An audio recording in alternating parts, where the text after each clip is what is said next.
Hi అండి. నమస్తే అందరికీ. ఎలా ఉన్నారు? బాగున్నారా? నేను కూడా చాలా బాగున్నానండి. మీరు కూడా బాగుండాలని మనస్ఫూర్తిగా కోరుకుంటున్నాను.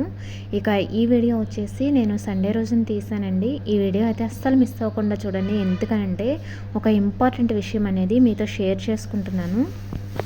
ఇక ఈరోజు సండే కాబట్టి ఇంట్లో పూజ అది ఉంటుంది.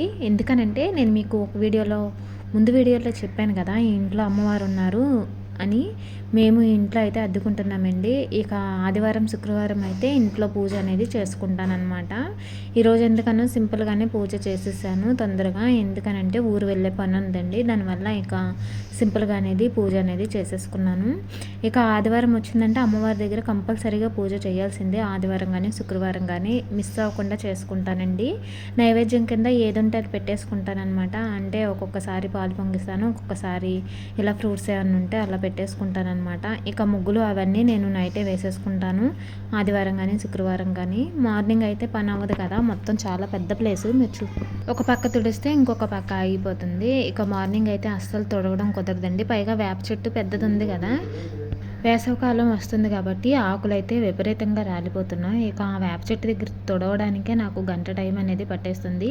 ఇక తుడిసి చెత్త మొత్తం ఎత్తుకోవడానికి అయితే చాలా టైం పడుతుంది. అందుకని ఇలా పని ఉన్నప్పుడు నేను నైట్ పూటే తుడిసేసుకుని మార్నింగ్ అయితే ఇక పని లేకుండా ఉంటుందని చెప్పేసి, చిరాకు లేకుండా ఉంటుందని నైట్ పూటే ఎక్కువ శాతం పని చేసేసుకుంటున్నాను. శుక్రవారం అలాగే ఆదివారం నైట్లు మాత్రం.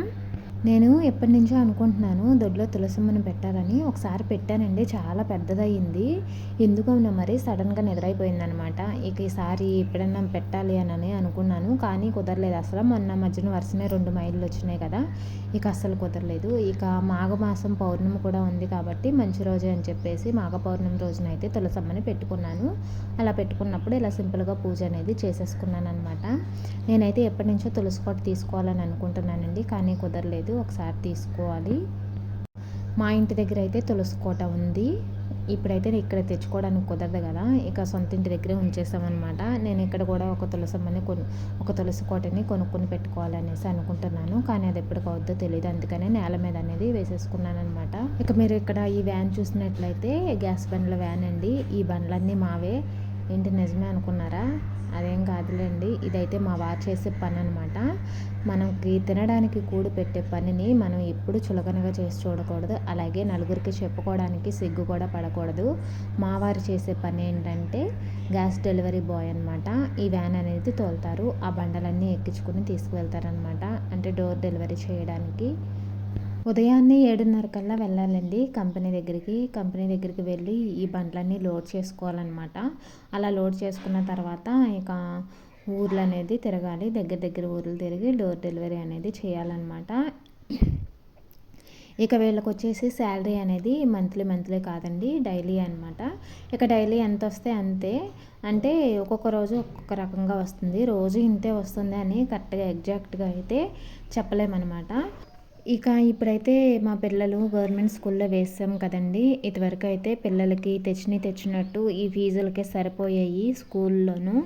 ఇక వ్యాన్ ఫీజు కూడా మాకు ఎక్కువగానే ఉంటుందని చెప్పాను కదా, ఇక దానివల్ల పిల్లల్ని అయితే ఆ స్కూల్ మానిపించేసి స్కూల్లో వేసాము. ప్రజెంట్ ఇప్పటికైతే ఆయనకి కొన్ని ఇబ్బందులు అనేవి ఉన్నాయి. ఇక వచ్చిన జీతాన్ని ఆ ఇబ్బందులకి సరిపెట్టుకుంటున్నాం అనమాట. అంటే ఇంట్లోకిను 2 బ్యాలెన్స్ చేసుకుంటున్నారు. ఒకవేళ నేను కూడా ఏదో దేనికన్నా వెళ్తే ₹1 వస్తుంది, చన్నీళ్ళకి వేడి నీళ్ళు తోడైనట్టు ఉంటుంది అనేసి అనుకుని చాలా ట్రై చేశాను, కానీ అస్సలు కుదరలేదనమాట. ఒక హెల్త్ పరంగానూ కుదరలేదు, అలాగే మా వారికి కూడా అంతగా ఇష్టం ఉండదు నన్ను బయటకు పంపించడానికి. ఇక అందుకని చెప్పేసి మనం మీకు వీడియోలో చెప్పినట్లుగా ఇక టైలరింగ్ వర్క్ అనేది చేసుకుంటున్నాము. అందులో కూడా పెద్దగా ఓపు రావండి, ఎందుకనంటే వీధికి వచ్చి 2-3 టైలరింగ్ షాపులు ఉన్నాయి. ఇక దానివల్ల మాకు వర్క్ అనేది కొంచెం తక్కువగానే ఉంటుంది. ఇక 100-200 వచ్చినా పిల్లలకి దేనికో దానికి ఉపయోగపడతాయిలే, శాంతం ఇంటి దగ్గర ఉంటే ఏమొస్తాయని చెప్పేసి ఇక ఆ పని అయితే చేస్తున్నాము. వచ్చిన పనే కదా. ఇక నేను షేర్ చేసుకోపోయే ఆ ఇంపార్టెంట్ విషయం ఏంటంటే, కూతురికి చిన్న కష్టం వస్తే చాలు కన్న తల్లి అల్లాడిపోతూ ఉంటుంది. అలాగే తనకి ఏం అవసరం ఉందో ప్రతిదీ కూడా దగ్గరుండి చూసుకుంటుందన్నమాట. రూపాయి పరంగా అయినా సరే, ఒకవేళ రూపాయి ఇవ్వలేని వాళ్ళు మాట సాయం కానీ, లేకపోతే దగ్గర ఉండి సేవలు చేయడం కానీ ఇలాంటివన్నీ చేస్తూ ఉంటారు కదా. అలాగే మాకు తెలిసిన వాళ్ళు కూతురికి బాగోకపోతే వాళ్ళ కన్నా తల్లి వెళ్ళి సేవలు చేసి తన ఆరోగ్యం సరి లేకపోయినా సరే ఆ కూతురిని దగ్గరుండి మరీ చూసుకుని సేవలు చేసి వచ్చిందండి. మరి అలాంటి తల్లికి కష్టం వచ్చినప్పుడు కూతురు కనీసం పలకరించడానికి కూడా రాకపోతే ఆ తల్లి మాత్రం ఎలాంటి నింద కూడా కూతురు మీద వేయదండి. ఎందుకనంటే కూతురు మీద ఉన్న ప్రేమ లేకపోతే అతి ప్రేమ ఇలా వరుసగా 3వ సారి కూడా జరిగిందండి. అందుకనే నేను ఈ విషయాన్ని మీ వరకు తేవాల్సి వచ్చింది. ఇది ఎవరి జీవితంలో జరిగింది ఏంటనే విషయాలు అన్నీ పక్కన పెడితే ఇలాంటి కూతుర్లు కూడా ఈ ప్రపంచం మీద ఉంటారా అనేసి అనిపించిందండి నాకు వాళ్ళని చూడగానే. అసలు నిజంగా అసలు మీరు నమ్మరు, కన్నా కూతురేనా అది అనిపించింది. అంత కసాయితనంగా తల్లికి తండ్రికి బాగోకపోతే కనీసం చూడడానికి కూడా రాలేదంట. నేను ఇది ఎవరి జీవితంలో జరిగిందనేది నేను మీకు తర్వాత నెక్స్ట్ వీడియోలో షేర్ చేసుకుంటాను. ఇప్పటి రోజుల్లో అయితే మగపిల్లల కన్నా ఆడపిల్లలే మెరుగనేసి చాలామంది నోట్లలోంచి అదే మాట వస్తుందండి. కానీ ఇలాంటి కూతుళ్ళని చూస్తే మాత్రం ఇచ్చి ఇలాంటి కూతుళ్ళు కూడా ఉంటారా అనేసి అనిపిస్తుంది అనమాట. అంత కసాయితనంగా ఎలా ఉంటారునండి. వయసు వచ్చిన తల్లిదండ్రి కదా, కనీసం చూడడానికి వచ్చి వాళ్ళ చేతిలో ఏమీ పెట్టినా పెట్టకపోయినా వాళ్ళకంటూ ఒక భరోసాగా అదే ఒక ఇదిగా ఉండాలి కదా. ఎంత కొడుకులు ఉన్నా సరే కూతురు పాత్ర కూతురే పోషించాలి. అలాగే తల్లి ప్రేమంతా కూతురికే కదండి చూపించేది. కోడలు కూతురు అవదు, కూతురు కోడలు అవదు అనేసి అంటారు కదా. మరి వచ్చిన కోడలనేమో పక్కన పెట్టేసి కూతుర్ని నెత్తి మీద పెట్టుకుంటారు ఈ అత్తలందరూ. అలా అని చెప్పేసి కూతుళ్ళు కూడా వాళ్ళ మీద ప్రేమ చూపించాలి కదా. అది ఎప్పుడు తెలుసుద్దంటే వయసు అయిపోయిన తర్వాత తెలుస్తుంది. లేవలేని పరిస్థితి, ఏమీ చేసుకోలేని పరిస్థితి వచ్చినప్పుడు మాత్రమే తెలుస్తుందండి. ఈ లోకంలో ఇలాంటి వాళ్ళు చాలామందే ఉండి ఉంటారు. కానీ ఎవరికి ఇచ్చే విలువ వాళ్ళకి అనేది ఇవ్వాలి కదా. అలా ఇచ్చినప్పుడు జీవితాలు సుఖంగా సంతోషంగా ఉంటాయి. కాదు ఒకలే ఎక్కువ, ఒక్కరినే కావాలి, ఇంకొకరిని అవసరం లేదు నాకు అని అనుకుంటే జీవితాలు నరకంగా మారతాయి. మాకు తెలిసిన వాళ్ళేనండి, తల్లి కన్ను ఆపరేషన్ కేవలం ఒక కన్ను ఆపరేషన్ చేయించుకున్నందుకే కూతురు అంత దూరం నుంచి, చాలా దూరం వాళ్ళది, అక్కడి నుంచి ఇక్కడ వరకు వచ్చి తల్లి దగ్గర ఒక 10 రోజులు ఉండి కోడలు ఉన్నా సరే తల్లి దగ్గర ఉండి సేవలు చేసుకుని మరీ వెళ్ళింది. కేవలం కన్ను ఆపరేషన్కేనండి. కానీ ఒక పక్క ఇప్పుడు నేను చెప్పే కథలో అయితే తల్లి 80 ఏళ్ళు పైనే ఉంటాయండి. చావు బతుకుల మధ్య ఉందన్నమాట. ఇది ఇలా జరిగింది. నేను ఒక్కసారి జరగడం వల్ల నేను మీకు ఈ వీడియోలో చెప్పట్లేదు. ఇది వరుసగా 3వ సారి అండి. ఆ తల్లికి ఎప్పుడు బాగోపోయినా కూతురు అనేది వచ్చి ఏమీ హెల్ప్ చేయడం కానీ అవేమీ చేయదనమాట. ఇక కొడుకు కోడలు చూసుకోవాల్సిందే.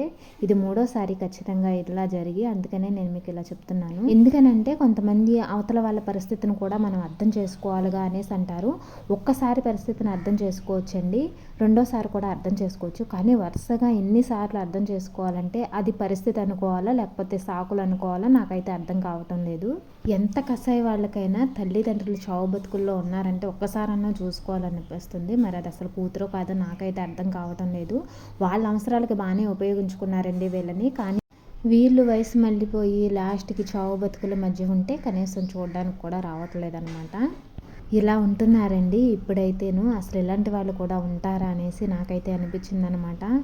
బయట వాళ్ళ మనకే కళ్ళల్లో నీళ్ళు వస్తున్నాయి కథ ఏంటంటే, అలాంటిది మరి కన్న కూతురు ఎలా ఉంటుందో ఏంటో నాకైతే అర్థం కావడం లేదు. ఎన్ని కష్టాలున్నా ఎన్ని బాధలున్నా సరే ఆఖరి టైం వచ్చేటప్పటికి ఎవరైనా పగవాళ్ళైనా వెళ్ళి తీరాలి అనేసి అంటారు కదా చావు బతుకుల మధ్య ఉన్నప్పుడు. మరి కన్న కూతురు ఎలా ఆగుతుంది? ఈ కూతురి కథ వింటే మీకేమనిపించింది నాకు ఖచ్చితంగా ఒక కామెంట్ అనేది చేయండి. అలాగే ఒక లైక్ కూడా చేయండి.